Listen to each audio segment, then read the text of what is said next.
യം ശൈവാഃ സമുപാസതേ ശിവ ഇതി ബ്രഹ്മേതി വേദാന്തിനോ ബൗദ്ധാ ബുദ്ധ ഇതി പ്രമാണപടവഃ കർത്തേതി നൈയായികാഃ അർഹന്നിത്യഥ ജൈനശാസനരതാഃ കർമ്മേതി മീമാംസകാഃ സോയം വോ വിദധാതു വാഞ്ചിതഫലം ത്രൈലോക്യനാഥോ ഹരിഃ സോയം വോ വിദധാതു വാഞ്ചിതഫലം ത്രൈലോക്യനാഥോ ഹരിഃ ശുദ്ധോ ബുദ്ധോ വിമുക്തഃ ശ്രുതിശിഖരഗിരാം മുഖ്യതാത്പര്യഭൂമിഃ യസ്മാജ്ജാതം സമസ്തം ജഗദിദമമൃതാദ്വ്യാപ്യ സർവം സ്ഥിതോ യഃ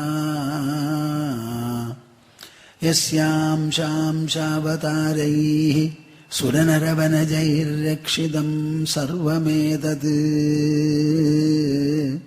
തം ഭൂമാനം മുകുന്ദം ഹൃദിഗതമമലം കൃഷ്ണമേവ പ്രപദ്യേ തം ഭൂമാനം മുകുന്ദം ഹൃദിഗതമമലം കൃഷ്ണമേവ പ്രപദ്യേ മദീയഹൃദയാകാശേ സദാനന്ദമയോ ഗുരുഃ ഉദേതു സതതം സമ്യക് അജ്ഞാനതിമിരാരുണഃ. ഹരിഃ ഓം ഹരിഃ ഓം ഹരിഃ. We shall have as usual the 3 times recitation of the extremely auspicious monosyllable Om, which is very much health bestowing on the one hand and also invigorating the mind, intelligence, the number of salutary benefits. Hari. Interlock your fingers, put them on your lap. Sit comfortably erect. Close your eyes, open the heart as well as the mouth and join me. Hari.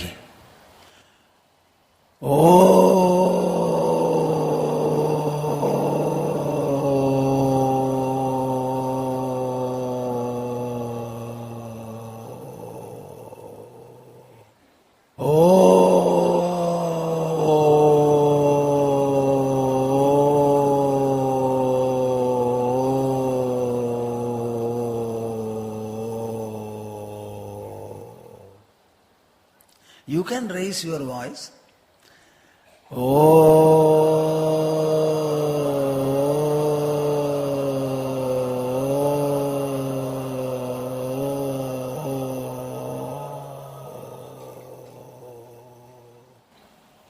Hari Om. That's Naimisharanyam platform has been making an all-round effort to expose the great messages of Sreemad Bhagavatam, which is actually a Paramahamsya Samhita. The word Samhita means a compendium. A compendium composed by and also to be necessarily explained by the series of people called Paramahamsas. The word Paramahamsa, as I would have and others also would have explained here for a number of times, it is something very interesting and very suggestive for all of us. The word Hamsa literally means swan. This is what our jiva, the life in our body, is generally called. It is called a swan.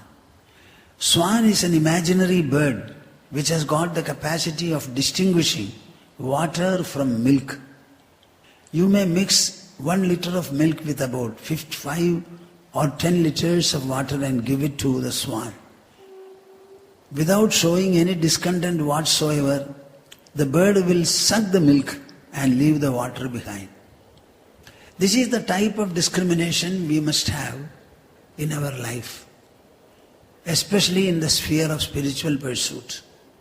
The world around us consists of the ephemeral and the eternal, the fleeting and the permanent. You will find good as well as bad, promotional as well as demotional factors are so much intermixed in this world that one finds it very difficult to distinguish between them. But somehow as a human being we must be able to distinguish between the right and the wrong, the true and the untrue, the fleeting and the lasting, the permanent and the evanescent. This quality is what is supposed to be cultivated by all our Puranic literature. In the whole of Purana, written by Vyasadeva, there is a celebrated statement, Ashtadesha Puraneshu Vyasasya Vachanadvayam Paropakara Punyaya Papaya Parapidanam. The Puranas discuss only Papa and Punya, Papa and Punya. Get rid of Papa and acquire Punya, as a result of which you will be elevated to the highest regions in the sphere of existence. But what is Papa and what is Punya? There is a lot of talk, a great deal of discussion about the subject. People are confused. But here is a poem which says that Paropakara Punyaya Papaya Parapidanam. Whenever you are able to think of doing anything by way of help or service to another, that is called Punya. It may be a word of mouth, a thought of your mind, or an action of your hand or feet. Any kind of an action, either mental or oral or physical, done with a view to help and facilitate another is called Papa. Anything contrary to this is called, anything in the way of help is called Punya, and anything contrary to that is called Papa. Now this is a discrimination that you can apply while reading the Puranas and listening to them. Because there are ample accounts of so many different things in the Puranas, and you may not be able to know them all or apply them all. So this is a formula. In the same manner, you will have to develop an art of discrimination while reading and listening to the Puranas. We may hear many things, we may also think of doing many things, but have a clear discrimination as to what should be done in the way of good and what should be avoided in the way of bad. Now, when this discrimination goes on growing and enriching your system, the inner personality, there will come a time when you will be able to extract the soul from the body. This is body and this is soul. This is God and this is world. That differentiation would come. So a Hamsa, a normal human living unit, the living principle, when it is elevated to the position of Paramahamsa, this high level of discrimination, Viveka, that person is called a Paramahamsa. He is a liberated person. Because he understands that I am only living in the body, I am not the body. I am not the body, though I may live in my body. Living in the body is different from to be the body. So I may live in the body may live in the house may be in a district or in the world. All these facts and phenomena do not change the least the character and the truth that I am the soul different from the body. When this understanding is gained in the form of an experience and realization, you will find you get liberated, you become free. My birth is a bodily birth, it is not a soul birth. My death, if at all going to be, it is only a bodily, biological event and not the soul or spiritual event. So nothing happens to me, has happened to me, and nothing will occur to me. I am ever free, and I am ever unaffected. This kind of freedom from the shackles of the mind and the intelligence will be had. That is where you become a Paramahamsa. The Sreemad Bhagavatam is a compendium written by such a Paramahamsa, Vyasadeva, who had a great deal of experience and enrichment in life, in spiritual life, in austerity, in asceticism. He must have interacted with quite a number of enlightened people also. So he penned this compendium, in which there is a main thought process, a main ideology. And that ideology is coupled and related to a number of other things which were running parallel in those times. While all the others were incorporated here and given a due place and importance, Srimad Bhagavatam itself has got its own special ideology so far as devotion on the one hand is concerned. Also dispassion as far as it goes, that is also concerned, and the soul or God is concerned. That ideology is very clear, and that is the supreme knowledge and nothing else.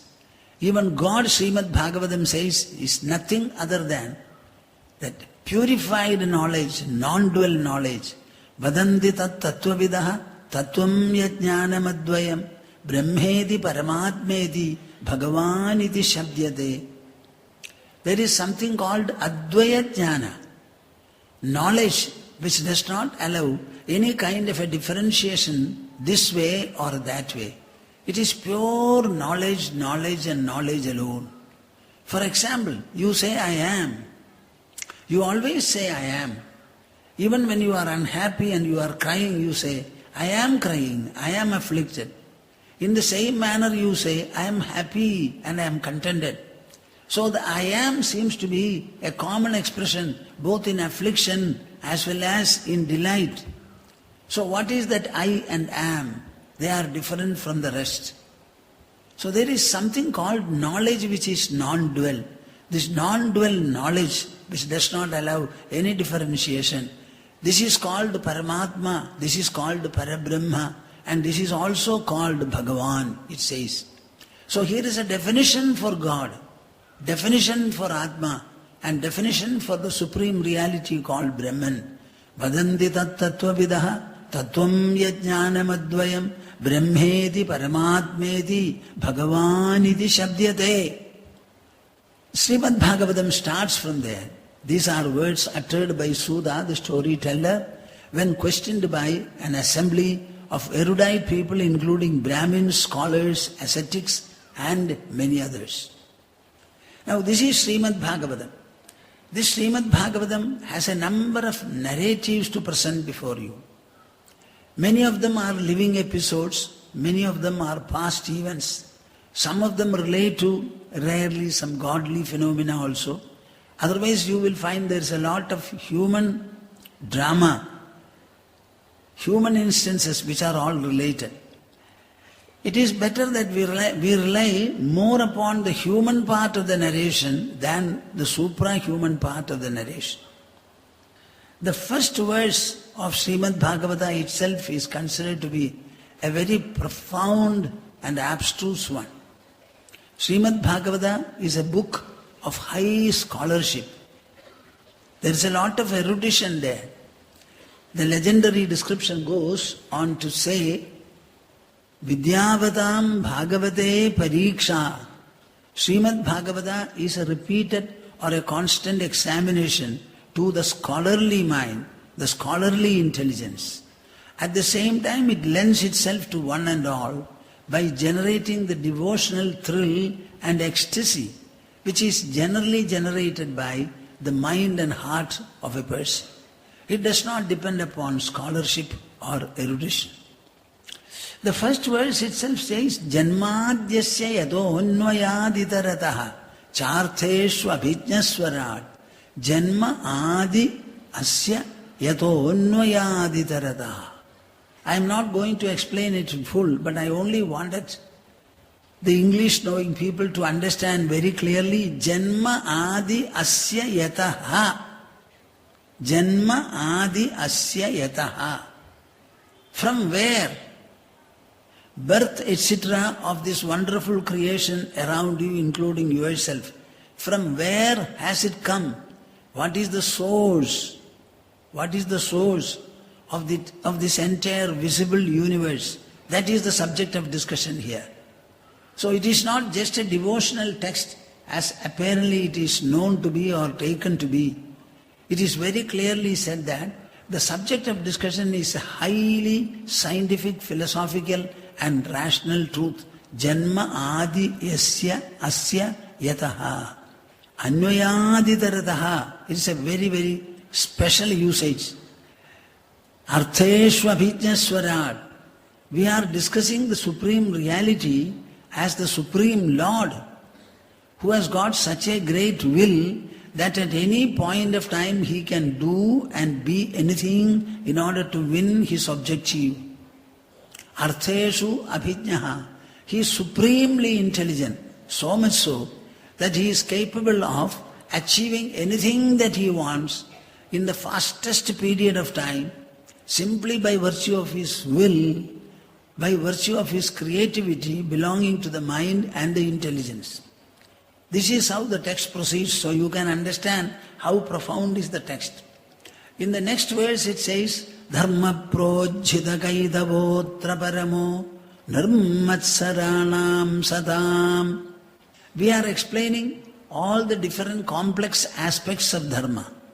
Dharma is the one power of sustenance which is capable of looking after everybody in adversity as well as prosperity, in difficulty as well as in moments of ease and comfort.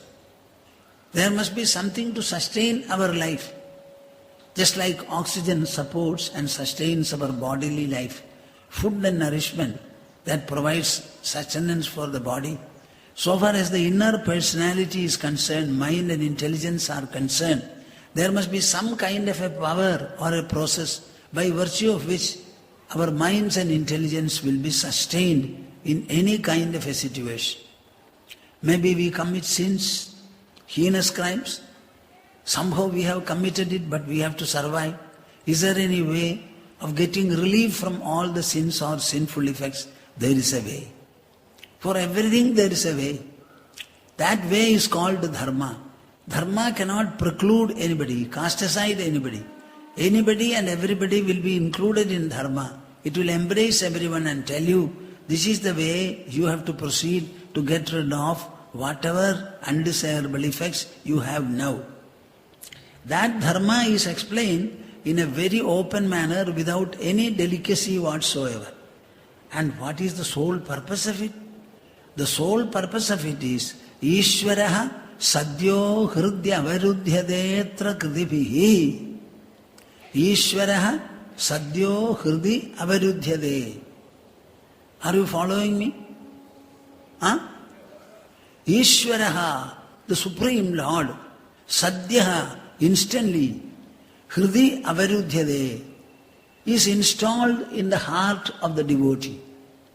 The purpose of Sreemad Bhagavatam is to enable, enlighten, enrich, purify and elevate everybody so that he or she will be able to install the Lord in his or her heart. Just imagine, this is what Sreemad Bhagavatam is for. It is not to tell you, you go on worshipping. No. You are worshipping an external idol.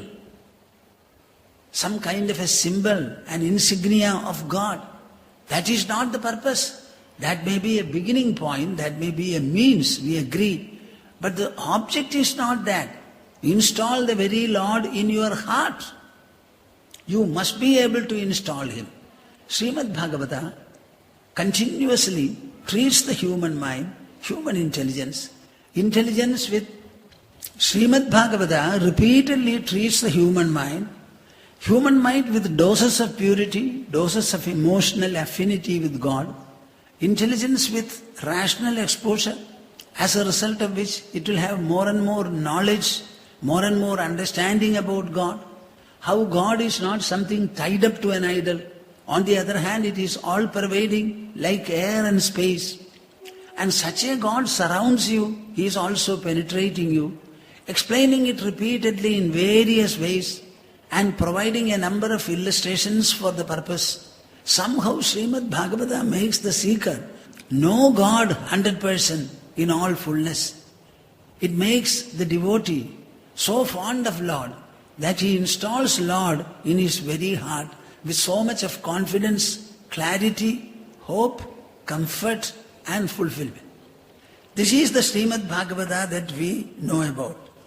Sreemad Bhagavata is the only narration by virtue of which the threefold misery which is constantly assailing the human life can be relieved.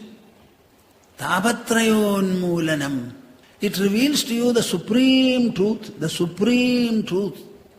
By revealing the supreme truth, it takes away the effect of the threefold misery, Adhyatmic misery, Adhidevik misery and Adhibhaudik misery.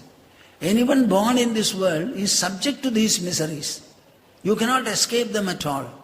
To live in a human body, to be born a child to parents, to live in the normal circumstances, to be surrounded by the world, the Panchabhaudik world, is to be constantly preyed by the threefold misery. And if there is going to be any relief, any redemption from this miserable plight, it's only by the knowledge of truth provided by Srimad Bhagavatam. Vedyam vastavam atra vastu shivadam. Throughout Srimad Bhagavata we are discussing the knowledge of the supreme truth. Understand them, imbibe them, grasp them, actualize them, realize them. When the supreme truth is realized properly, that realization will make you completely rid of the sufferings, threefold sufferings. This is how Srimad Bhagavata proceeds. Now it has got a beautiful thread you can understand. First of all, we are told about the little lad called Shringi by name, the son of Shamika Maharshi. Shamika Maharshi appears before us in connection with the story of Parikshit. Parikshit was a great king, who was a holy king also, who had performed several Ashwamedha Yagas, our Puranas say. So he had a lot of religious merit along with him. One day he went for hunting. By hunting he became tired, he became thirsty. He wanted to drink some water. He could not find water anywhere. So he found a hermitage. He thought somebody will be living there and I will get some water. So what he did was he stepped into the hermitage of Shamika Maharshi. When he went in there, he could not get any water because the resident, the hermit, the ascetic, was seated with cross-legged Padmasana and he had closed his eyes. He did not know Parikshit the king had come seeking water because he was shut up within himself. Parikshit normally should have had the sense to understand the whole scene and implication, but somehow the thirst of the stomach of the body overtook his higher reason. He became angry and irritated. Because his thirst could not be appeased, he became angry. So angrily he went away and said, let me see whether this ascetic is really sitting in samadhi or it's a fake representation. When he went there, nature also had its own conspiracy to play. So there was a dead cobra. He took it with the tip of his bow, brought it and put it as a necklace on Shamika Maharshi and went away. Can you imagine? A great king like this, who is supposed to rule the subjects, provide all kinds of peace and safeguards for them, this is the way he behaved. The news, though Shamika Maharshi himself did not know about it, somehow the news reached his son Shringi, very young boy. If Parikshit had so much of anger and hatred, irritation in his mind, such an elderly person, what should have been the plight of the young boy? So the young boy became all the more irritated. My father sitting in meditation and samadhi, who is anybody to taunt him like this? What is this? This is evidently an act of a powerful king. I will show him whether the king's hand is powerful or the Maharshi children like us, their mind is powerful.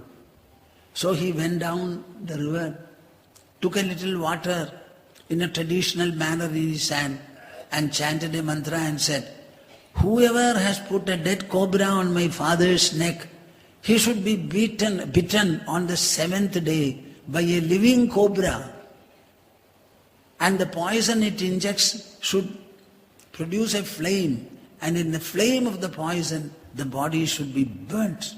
This is how he cursed him. After that he ran up to the father. Before then, Shamika Maharshi had got up. He found something like an uncomfortable load. He removed it, that's all. It was a dead cobra. It did not do anything. The matter was over so far as the father was concerned. Now what happened? The child came heavingly. Then on asking, he said, Father, I did this, I cursed him. Now, up to this, it's all human. This is what takes place in every household. I don't know how you would have reacted to your son. Good, I will give you Coca-Cola. That is what you will say. Now just imagine Sreemad Bhagavata has got its cardinal message everywhere. Nishamya saptam atadarham narendram sabrahmano nadmajam abhyanandad ahobatam ho mahadajnate kritam alpiyasi droha ururdamo dhrudaha. Whenever I read these things, what a kind of elevation and national feeling I have. Nishamya saptam atadarham narendram. Such a great king like Parikshit, somehow he happened to fall a little bit for a moment. And something heinous he did. For that, does he deserve so much to be cursed? So he says, Nishamya saptam atadarham narendram. Such a great king like Parikshit does not deserve this kind of an ill treatment. Sabrahmano nadmajam abhyanandad. He could not compliment his son at all. His son has done something much greater. Whatever Parikshit has done is so small. And whatever the son has done is so great and huge. So he said he could not compliment. On the other hand, he passed a remark. Aho batam ho mahadajnate kritam alpiya sidroha ururdamo dhritaha. My dear boy, out of ignorance, carelessness and haste, you have done a great crime. It should not have been done. Alpiya sidroha. A very small and trifling harm this king has done. And what have you done? Ururdamo dhritaha. You pronounced a punishment that is far, far, far disproportionate to whatever the king has done. This is what Srimad Bhagavata gives you as a message. Good values should be cultivated in the children by the parents. Whenever you get an opportunity, the language has to be suitable to the children, that's all. The idea can be anything. It can be a majestic idea. Just see how he corrects. He could not compliment his son. On the other hand, he chided him almost and told him that this is the way. He did not stop his instructions. Srimad Bhagavata has more words to say. I will just quote one verse, explain it and go further. Prayasas sadhavo loke parairdvandveshu yojitaha navyathanti na krishyamti yata atma agunashraya. The message, the title for today's talk, the talk I am giving is Cardinal Message of Srimad Bhagavatam. See the cardinal message. Prayasah sadhavo loke parairdvandveshu yojitaha. My dear son, you should understand that your father is an ascetic. I am not living in the company of all householders, in the household settlement.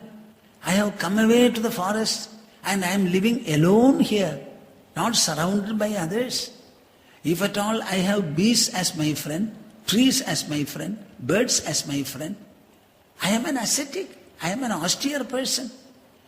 Our life is to do austerity and get enriched inwardly. We don't require anything externally, even a particle of matter is required for our fulfillment. Such austere, harmless, noble, innocuous people as we are, what should be our discipline? What should be our watchword? Parairdvandveshu yojitaha. Maybe some people happen to ill-treat us.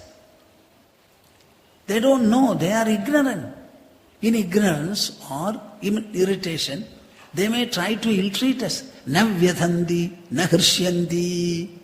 Even then good and noble people, austere people like us, like we, like we are, we will not feel any kind of a hurt or a hatred or intolerance towards them. It should not be done at all. We should remain calm and cool. After all, we have come here optionally. This austerity is optionally sought by us, optionally pursued by us, not under anybody's provocation or compulsion. This is our love, our pursuit, our inner ennoblement we want from this. We should continue to our austere standards, not dilute it, disturb it at all. Na vyathandi na krishyandi yata atma agunashraya. This is the message of Bhagavatam. See, the Atma is presented there, in front of the little child, Shringi. Yata Atma agunashraya. Understand that every time we are referring to something like I. This word I is a reference to the self, and that self is agunashraya. It has got no qualities of any kind at all. It has no elation, it has no depression, it has no wisdom, it has no ignorance, it has no heat, it has no cold. It doesn't get pleased or displeased. All these are in the level of the senses, mind and intelligence. Understand that the I is a reference to the self, the immortal self, the unborn and the undying, the unaffected, the unassailable. Our mantra should be the self mantra, Atma mantra. That Atma mantra does not allow any kind of a seeker, any kind of an knower to react to situations in this kind. If Parikshit has done a wrong, that wrong rests with him. Why do you do a greater wrong? So I don't approve of it, my dear boy, you have to be much more careful. My dear souls, this is the message of Sreemad Bhagavatam. It is all right you get married, and your married partner becomes pregnant, very good. She delivers a child, very good.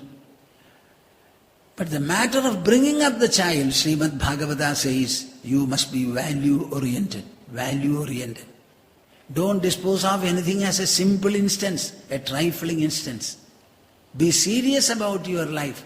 Understand how noble we have to be and how ignoble we can easily be.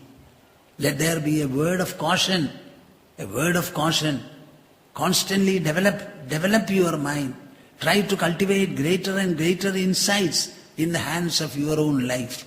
This is how Srimad Bhagavata goes on to say, particularly point out the existence and the prevalence of the soul. Yata Atma Agunashraya.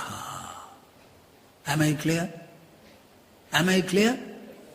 Why no response? Don't think that children, you don't dispose them off like that.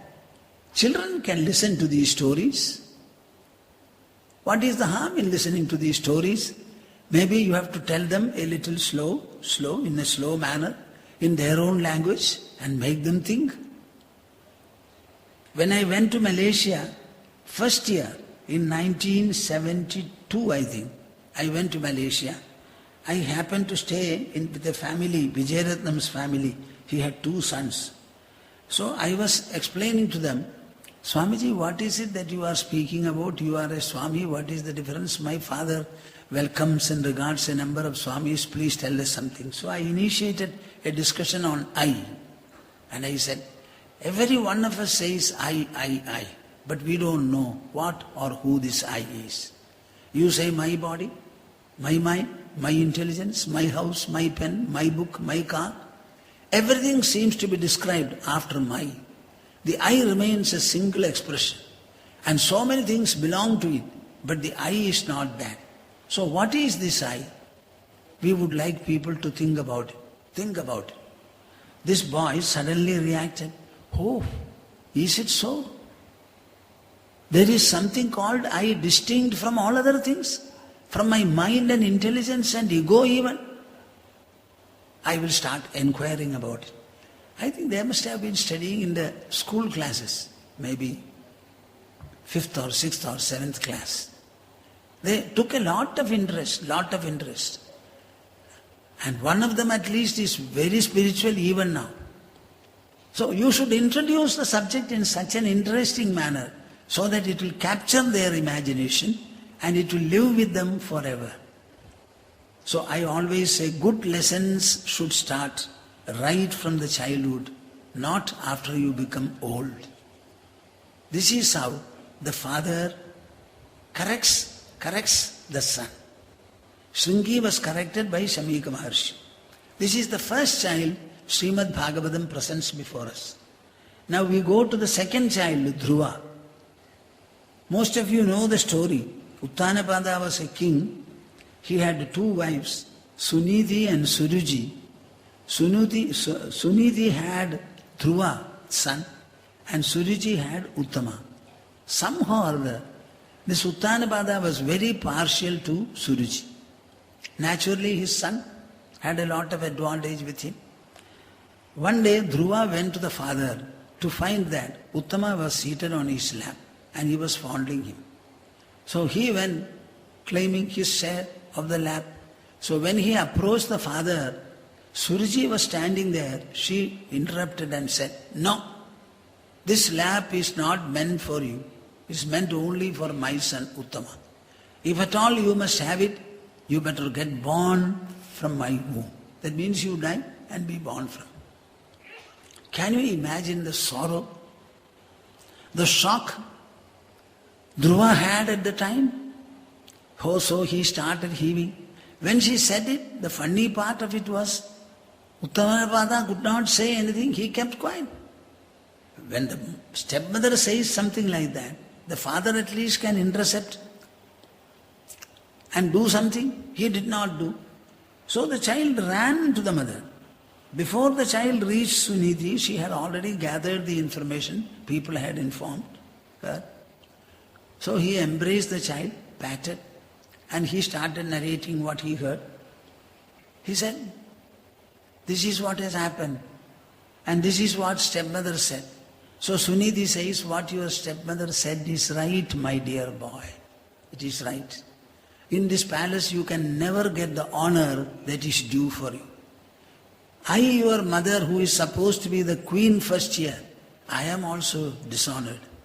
Your father finds it very shy, reluctant to say that I am the queen, I am his wife.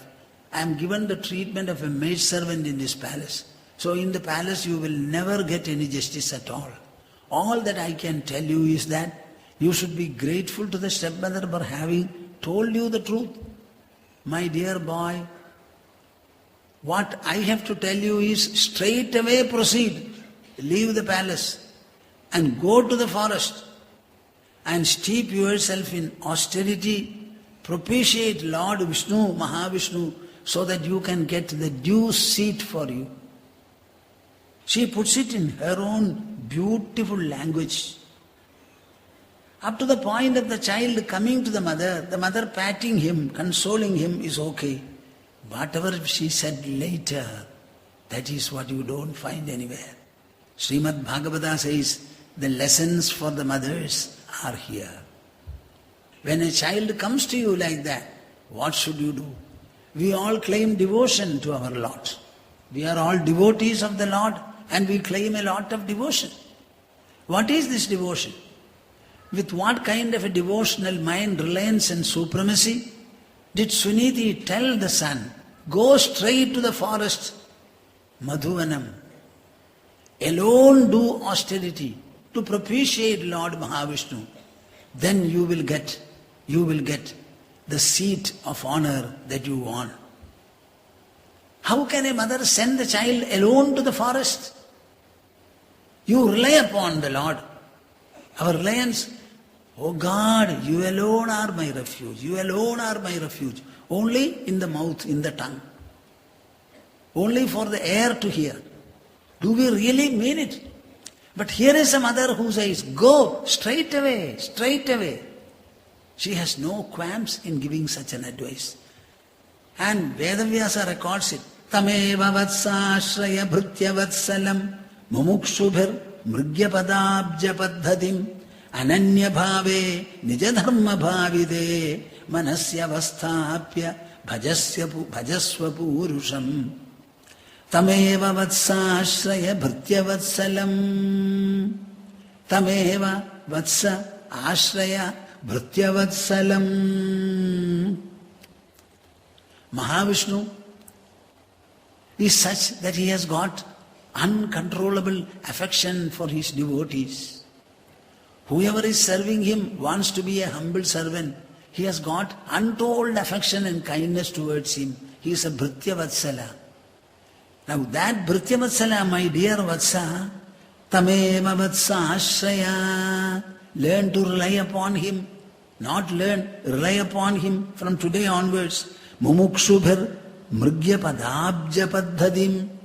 Mahavishnu has got such lotus feet which are sought by seekers of liberation.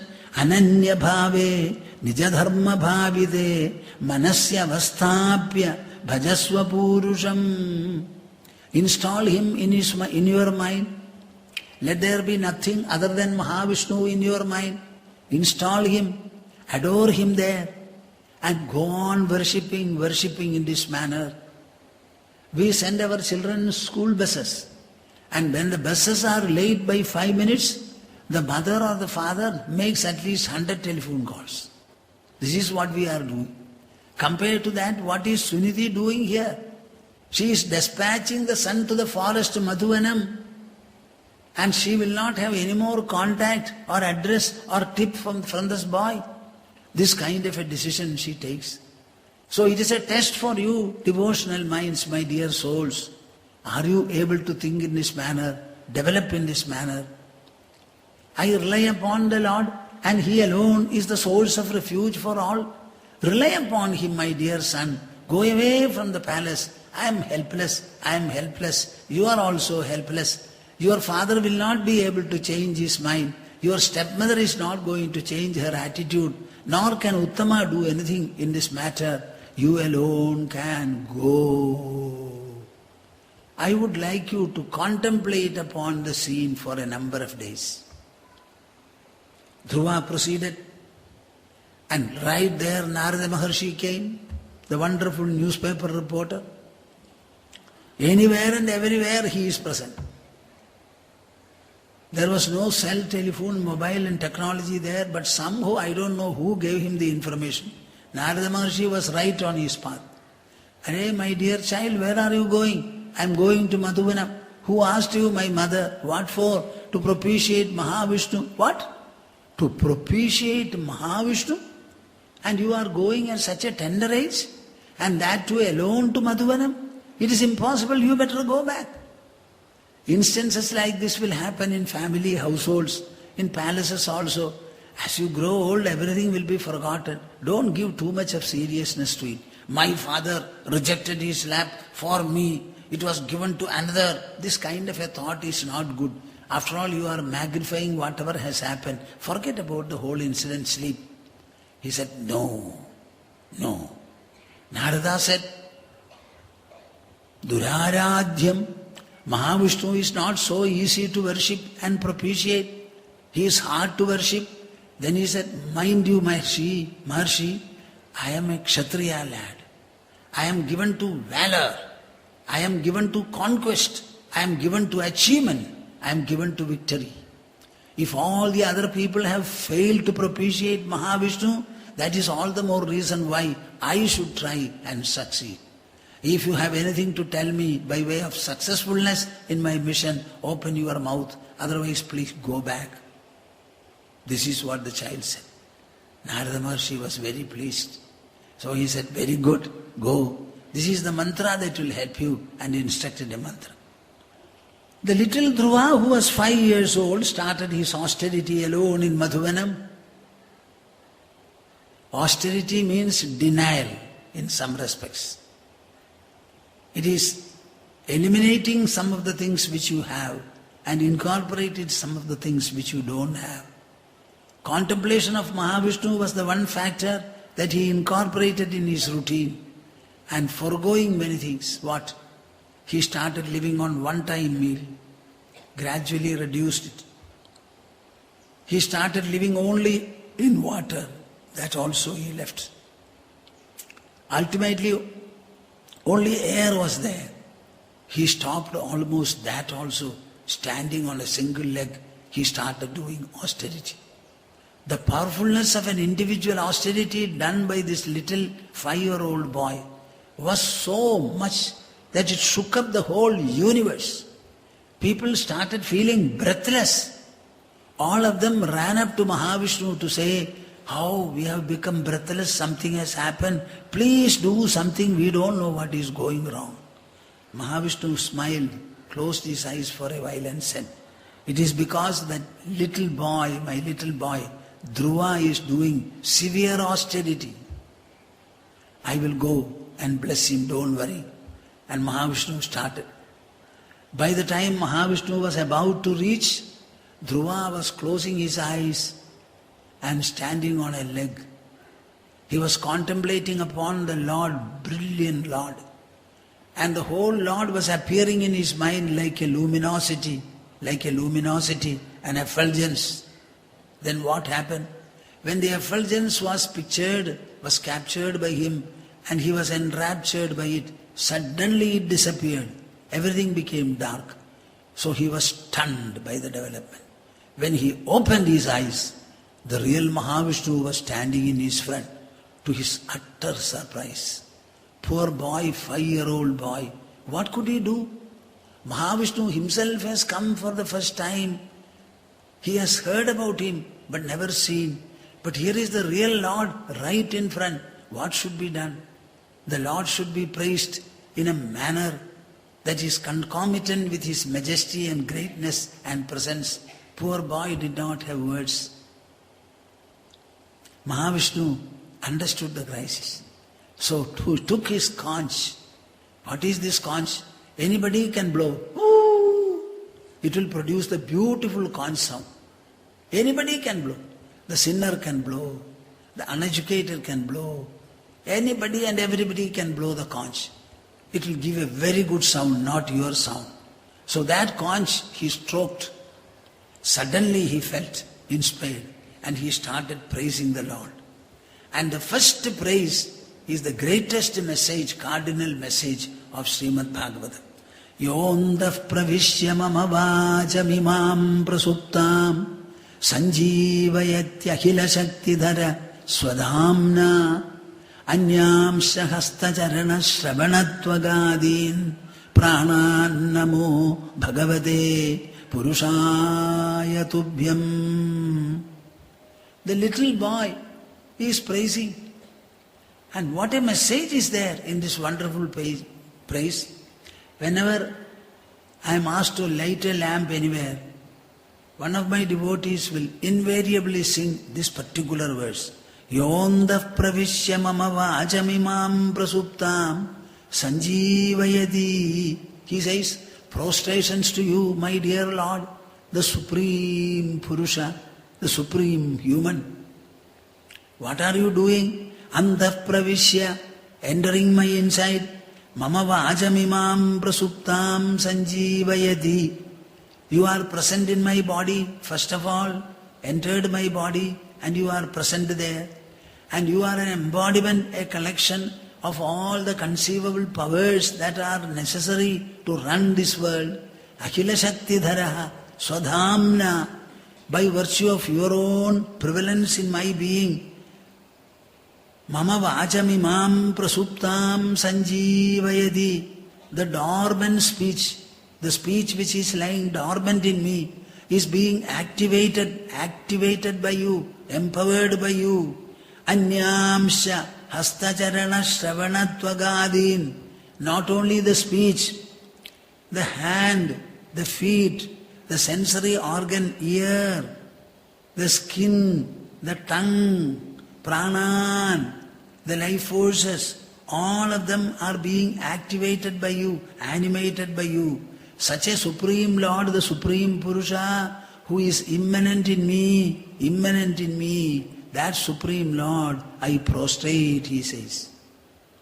Yondav pravishya mama vajamimam prasuptam sanjeevayatyahila shaktidhara swadhamna anyamscha hastacharana shravanatvagadin pranannamo bhagavate purushaya tubhyam.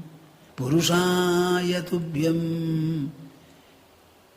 He calls Mahavishnu as the Supreme Purusha. Dhruva's pace runs into a few verses. It is something very good that people can go through it. Srimad Bhagavata has a number of praises like this listed on at different parts in different chapters. The Lord blessed him. He said, I will send you to the most, somewhat the eternal stellar region where Dhruva star is there. After having got the blessing, what blessing? He went there and as an afflicted person.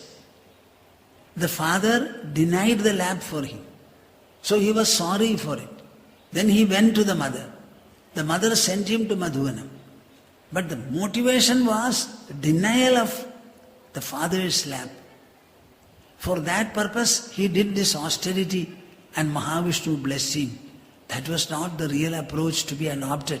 So on his way back, he was feeling a lot of repentance. Samadhina naika bhavena yat padam vidussanandadaya urdhvaretasa masairaham shadbhiramushya padayo chayamupetya abhagata pratangmati ahobatamamanaatmyam mandabhagyasya pashyatah bhavachidaf padamulam gatva ayaje yadam tavad. I would have liked to explain it in a much more colorful manner. Samadhina naika bhavena yat padam vidussanandadaya urdhvaretasaha. People taking to brahmacharya and austerity, nitya brahmacharins like Sananda, Sanaka, Sanatana, etc. Samadhina naika bhavena yat padam viduhu. It is those people who take to contemplation, nirvikalpa samadhi, etc. And such people are able to know the great abode called Mahavishnu. After having got him right in my front, ready to bless me in any manner I wished, or in any manner he could wish. After all, what did I go there for? Only to relieve the distress caused by my father. It was the denial of his lap for me. Masairaham shadbhiramushya padayoho chayamupetya abhagatah prasangmati. In the course of 6 months, in the course of 6 months, I was able to propitiate him and get him in my front. After having got him, what did I do? I fell a prey to the sense of differentiation, Bheda Buddhi. And then whatever he said, I heard and I have come back. Only to come back to the palace, perhaps to be respected and adored by them and to be given the kingdom also. Is this what I really went for? Should I not have sought something else? Aho batamamanaatmyam mandabhagyasya pashyatah bhavachidah padamulam gatva ayaje yadam tavad.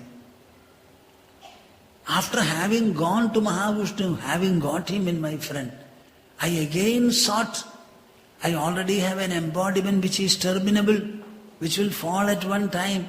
A Nashvara body, an evanescent body I have, evanescent things the world has.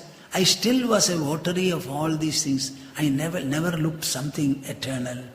Swarajyam yachado maudhyad mano me bhikshito vada ishvarakshina punyena phalikaran iva adhanaha. Swarajyam yachado maudhyad mano me bhikshito vada. Mahavishnu is pleased to give his own heart, his own immortality to the others. Such an all-giver, immortality giver. What did I ask for? What did I expect from him? It is just like phalikaran vadhana. A poor man seeking only the husk, but not the kernel of rice or paddy. This kind of an introspection he had when he was returning. What is the message of Srimad Bhagavatam? Presenting the story of this little child Dhruva, it tells us that Even in the child, this is the type of introspection that he has. So having become old, whenever you approach God and seek any kind of specific blessing, try to become wiser. You only need the Lord, Lord, Lord. Don't ask Him for anything particular at all. Vasudeva asked, you be born as my child. That was the greatest mistake he did. And Krishna was born. He was not bred by him, reared by him. And he was giving liberation to all people, but Vasudeva was still suffering. Don't have such a plight. Get away from it, get away from it. Dhruva returned. By the time he was about to return, the palace has changed, the king has changed, Suriji and everybody, all of them are ready to welcome him. The boy came back, fell at the feet of the father, prostrated before the mothers. Suriji lifted him up, embraced him. Uttama also embraced. Everything was happy and comfortable. That kind of a situation he had. Very good, very good. Everything was all right.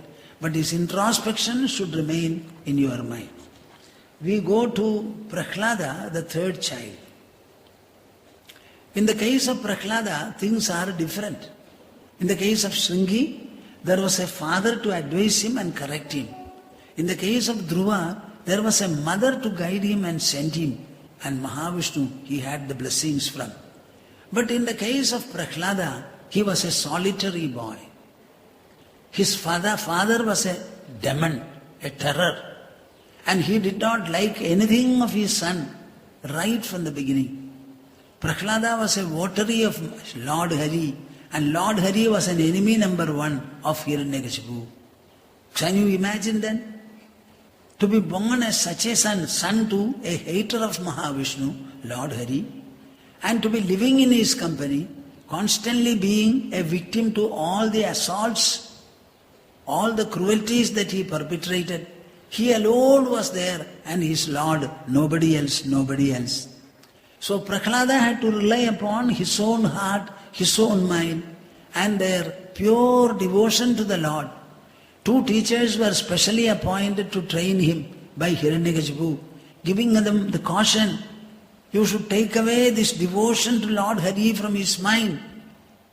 You should install love for the father, respect for the father.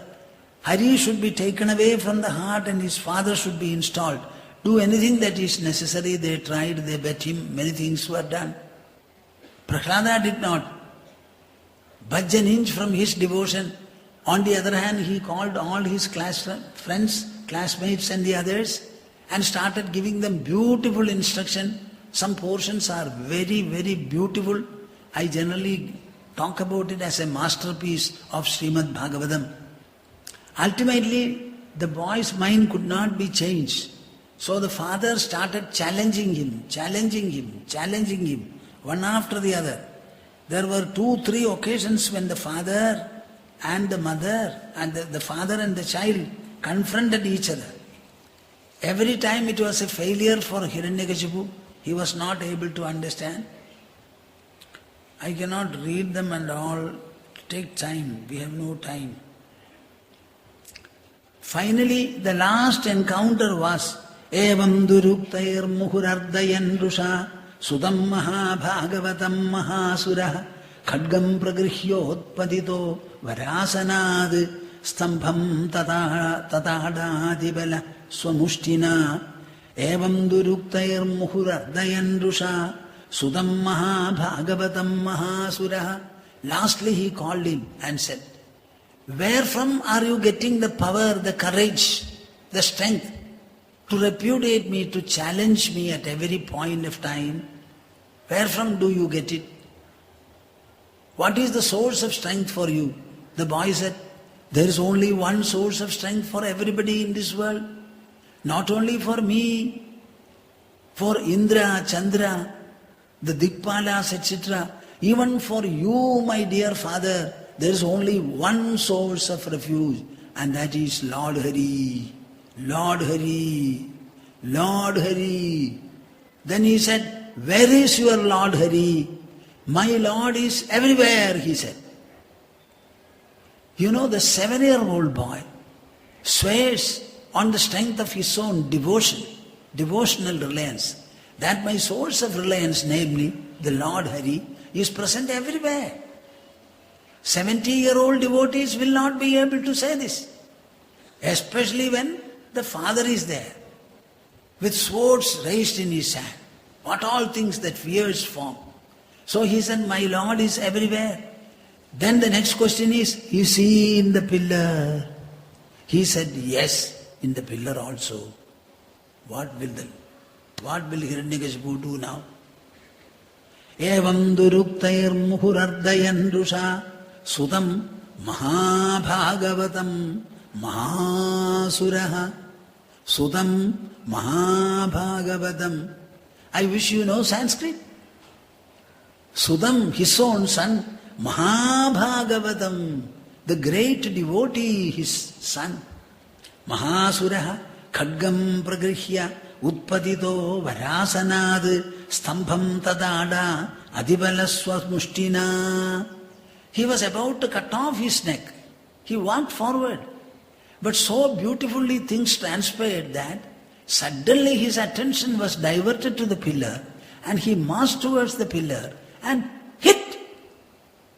Because Lord Hari is there. If Lord Hari is there, he should come out. And he must encounter him now. So instead of cutting the neck of the son, he suddenly marched towards the pillar. Towards the pillar. And when he hit, what happened? That is what Sreemad Bhagavatam says. Satyam vidhatum nijabhritya bhashidam vyaptim ja bhudeshva hileshu chatmana. Satyam vidhatum nijabhritya bhashidam vyaptim ja bhudeshva hileshu chatmana. Adrishyata atyadbhuta rupa mudvahan stambhe sabhayam na mrigam na manusham. The 7-year-old boy has uttered a truth. He said, my Lord is present everywhere. Is he then in the pillar? Yes, he is. That's all the statement he made. He made the statement not about himself, but about the Lord whom he relies upon. Now what should be done? The encounter and the fight are no more between the son and the father. It became between the father and Lord Hari. It shifted. So he says, Satyam vidhatum nijabhritya bhashidam. Nijabhritya bhashidam. Whatever his faithful servant, namely Prahlada, has said, Satyam vidhatum, to make it 100% true and wholesomely so. Vyaptim ja bhudeshva hileshu chatmana. The innocent statement that the little child made about Lord Hari's presence, that he is all-pervading, should be made true one. His own presence everywhere should also be vindicated. So the words of Prahlada should be upheld. And the presence of the Lord should be clearly made evident, open. For these two purposes, what happened? Adrishyata. There was seen Atyadbhuta Rupa Mudvahan. Atyadbhuta Rupa Mudvahan. Putting on a form that is absolutely wonderful. Wonderful. Atyadbhutam. It is incomprehensible. Nobody has seen it or heard about it. Such a wonderful, unprecedented form, putting it on. Stambhe sabhayam. Right in the midst of the assembly, in the pillar, everybody was able to see this wonderful form. Na mrigam, na manusham. It is neither a beast nor a human. Hiranyakashipu, after performing severe austerities on Brahma appeared before him and said, I will give you whatever boon you want. Hiranyakashipu prepared a number of boons, a full list. Brahma did not exempt even one of them, sanctioned everything, in which he had mentioned, I should not be killed by either a man or a beast or a deva or an asura. I should not be killed inside, outside. I should not be killed on the earth. So many, all of them. That is why he appeared as a new form. Na mrugam na manusham, neither a beast nor a human. And enough of time was given for Hiranyakashipu to encounter him. There were moments when Hiranyakashipu felt, I have won the fight. Next moment he was in the hands of Narahari. Ultimately, using his canine on the one hand and claws on the other, he opened up his stomach, pulled the intestines, put them on the neck, sat on the throne, heaving, heaving, heaving. Nobody was able to go near that fierce form. Mahalakshmi was asked to approach and console him. She said, no, I cannot go. Then Brahma decided, for whose sake this wonderful form appeared, for the same person I will send. So said, my dear boy, you alone go to appease your Lord. Prahlada had no qualms, no indecision. Simply he walked off, prostrated before Narahari. Narahari placed his hand on his head. What a wonderful occasion was it. And that Asura child became totally divine. He got up and started praising the Lord. Praising the Lord. Quite a number of verses are there in Sreemad Bhagavatam. Every verse is highly philosophical, metaphysical in character. Swapada mule patitam tamarbhagam vilokya deva kripaya pariplutaha utthapya tat shirshni adadhat karambujam kalahi vitrastadhiyam kridabhayam. What a wonderful statement. All these descriptions are specially to be read. Swapada mule patitam tamarbhagam. That child simply masked his feet. Vilokya deva kripaya pariplutaha. Seeing the child fall at his feet, he was overpowered by compassion, sympathy, kindness. Utthapya tat shirshni adadhat karambujam. Gently lifted him up and placed his hand on his head. Kalahi vitrastadhiyam kridabhayam. That hand was so powerful that it can overcome the ravages done by any kind of time, anytime, anywhere in the world. Such a kind of sympathy, such a sympathy he exhibited, he showed. Then Prahlada got up and started praising. Only one verse I will explain and stop.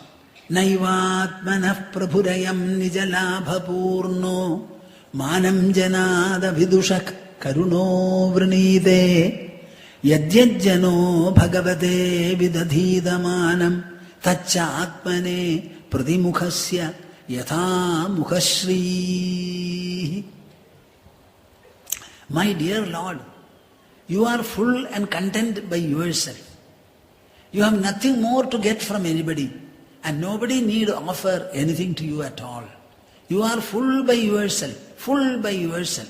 Naivatmanah prabhurayam nijalabhapurno. Nijalabhapurna. You are already full by whatever you have. The world itself is oozing forth from you. There is nothing you have to get from this world at all. Manam janat avidushat karuno vrinide. Therefore you don't look for any kind of an adoration, respect, offer or otherwise from anybody. Then why are people installing you in various ways and praising you, giving you a number of items like milk, necklaces and so many other things?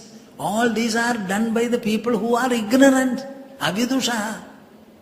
They never think of you as an already full and contented Lord. Bhagavan means what? Bhagavan means full to the core, content to the core. There is no iota of unfulfillment in him.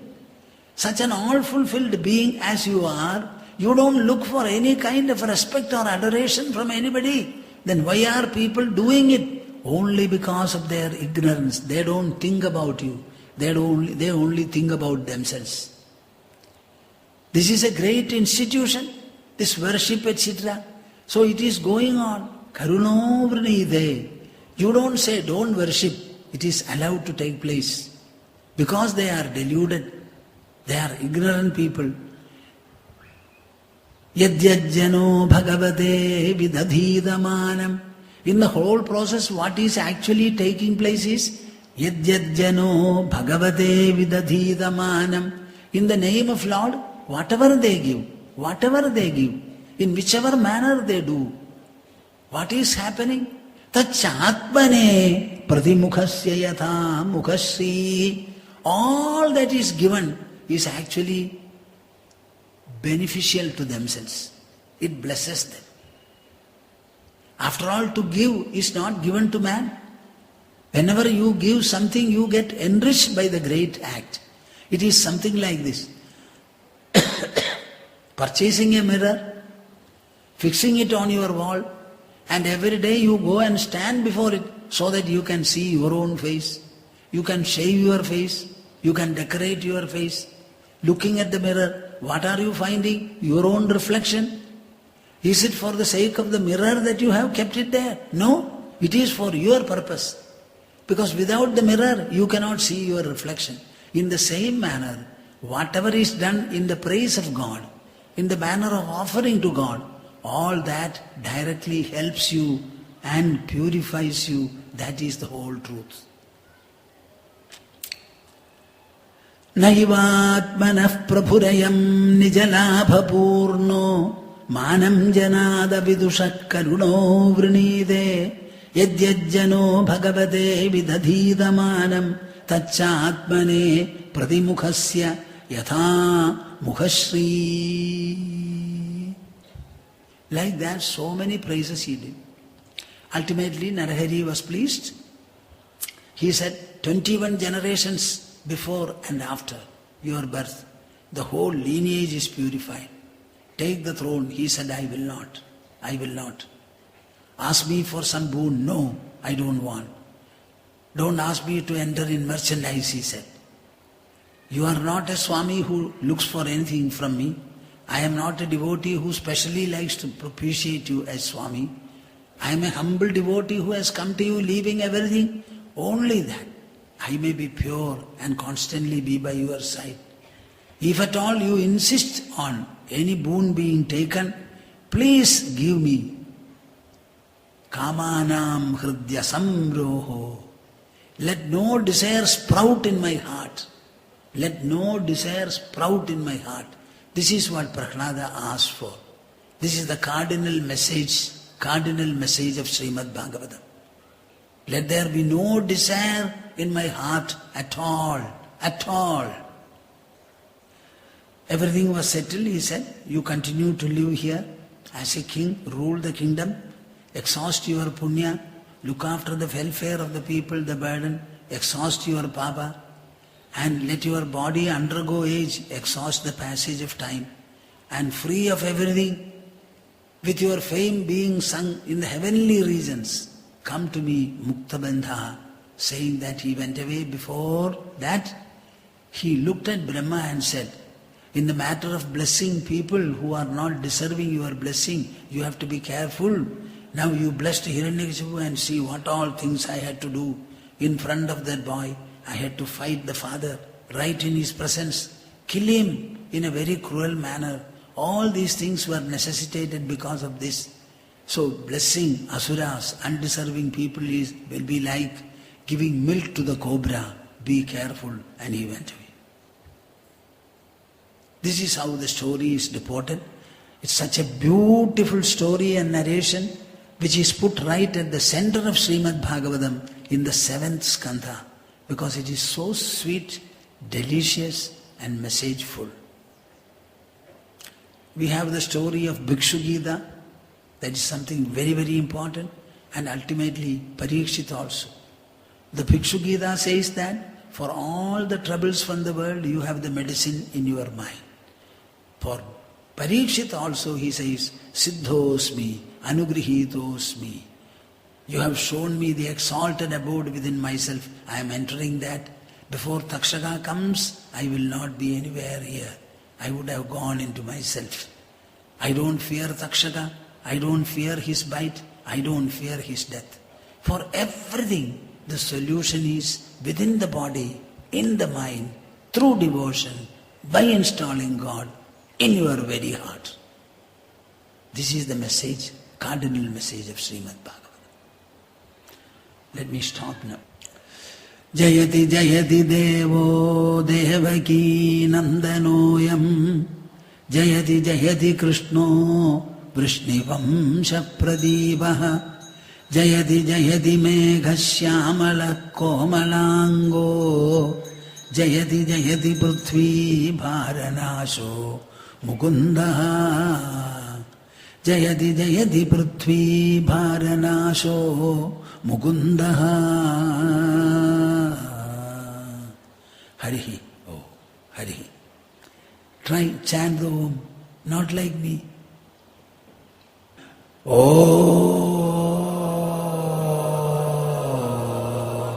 oh,